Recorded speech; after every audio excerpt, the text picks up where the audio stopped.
tennis has several mental and physical health benefits. Several big-name athletes, you might recognize the Williams sisters, got their fame from playing the fierce and emotional sport that modern tennis has become. If you're looking for a casual or competitive pastime, I'm here to help you learn how to play and enjoy the game of tennis. To start off, you're going to need a good pair of court shoes. Mine are from Nike and they are different from normal tennis shoes because they have thick rubber on the sides to protect your foot from when it's scraping against the ground while you serve. I'll demonstrate this motion later on so it makes more sense. You're also going to need a good tennis bag to hold all of your equipment. I got mine from Dick's Sporting Goods and you can find them at pretty much any sporting goods store. And you're going to need some good tennis balls. Mine are Wilson, but you can use Penn, Prince, Wilson, as I had, etc.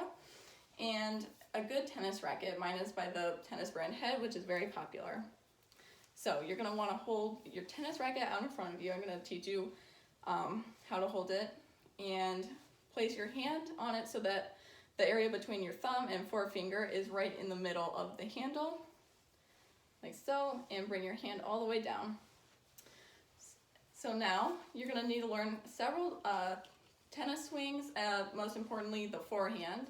So get in ready position with your feet apart and your knees slightly bent and your racket in front of you. For the forehand, if you are right arm dominant, you're going to want to step forward with your left foot, bring your arm back, and then swing all the way around, following through to your neck while bringing your right foot forward. It would be the exact opposite if your left hand is your dominant hand. So now for backhand, you're going to start and you will be using both hands on the racket at all times. So for me, again, right arm dominant, I would step forward with my right foot, bring my racket behind me, then swing all the way through to my, following through to my neck and bringing my left foot forward. Less oftenly used but equally as important is the volley. So this is more commonly used if you are playing right up against the net as a doubles player, or if you get in that situation as a singles player. So this is when the ball is coming above your head. If it is coming towards your right and you are right arm dominant, step forward with your left foot and bring your arm up like so, so that the ball hits right near the symbol in the middle of your racket. Do not swing through this like that. Just hold it there and then bring it back like this. If it is coming towards your left, step forward with your right foot, bring your racket forward like this. Just hit the ball and bring it right back. The hardest swing is by far the serve. It is difficult to master and it's unpredictable at times, especially when you're a beginner, and I am still very far from mastering this move. So what you're going to want to do is have your feet angled diagonally to the exact opposite box on the opponent's side of the court. I will show you here. If you are serving from down in this area, you're going to want to hit it all the way across the net, which would be in the middle there, and get it on the other side in this upper box.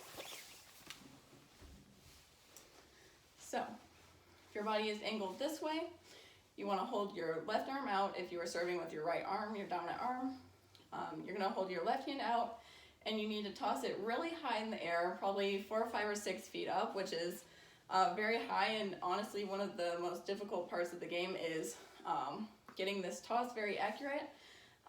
You don't want to bend your arm at all, and you want to toss it straight up, so that when you swing, by bringing your racket back, sort of doing a back scratching motion, and I am indoors so I don't want to hit the fan, but you're going to bring it all the way up so that when your arm is fully extended, you are hitting the ball and sort of breaking your wrist like so that it is angled completely towards the diagonal box and goes right where it needs to. Now,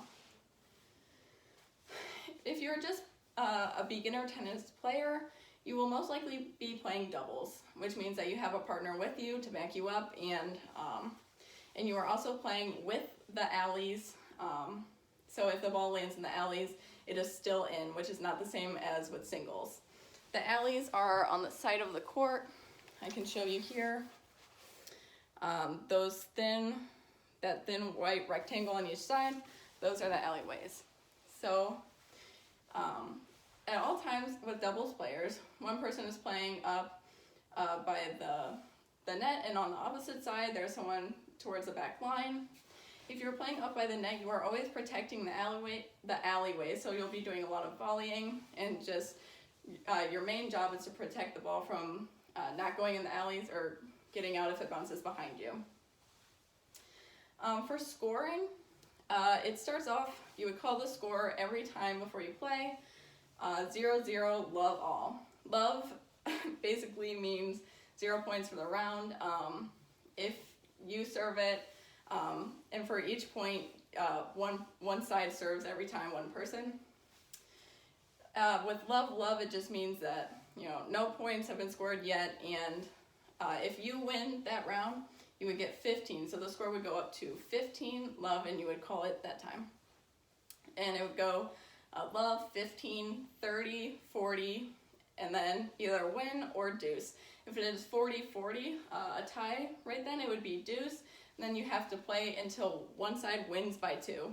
You could be stuck in deuce for a very long time, depending on how close to your level the other players are.